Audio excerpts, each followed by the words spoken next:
मिथिला संगीत धाम पर अहाँ सब दर्शक के बहुत बहुत स्वागत अछि। आई गायिका अमृता झा एकटा गीत गा रहल छथि। चलू ओ गीत सुनै छी। गीत नीक लागे तो चैनल के सब्सक्राइब करबे, वीडियो के लाइक करबे, अपन दोस्त संगे ई गीत के शेयर करबे और बेल आइकन दबेनाइ बिल्कुल नहीं बिसरबे। धन्यवाद। मंगलमय दिन आजु है, मैया छठी आयल।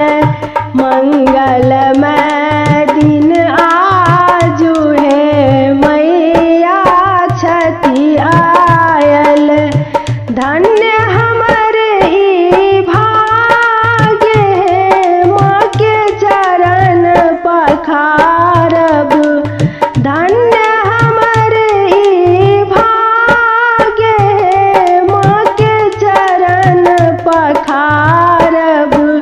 मंगलमय दिन आजु है, जननी छठी आयल। मंगलमय दिन आजु है, जननी छठी आयल। प्रथम पूजब माँ शैलपुत्री के, प्रथम पूजब माँ शैलपुत्री के। दोसर पूजब ब्रह्मचारिणी माँ के, दोसर पूजब ब्रह्मचारिणी माँ के। तेसर चंद्र घंटा माई है, आई घर में पधारली।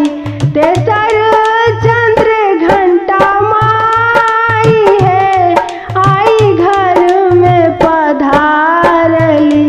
मंगलमय दिन आजु है, मैया छठी आयल।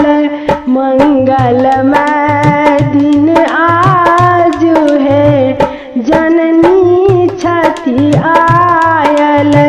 चारिम पूजब कुसुमांडा मातु के, चारिम पूजब कुसुमांडा मातु के। पाँचम पूजब अस्कंद मातु के, पाँचम पूजब अस्कंद मातु के।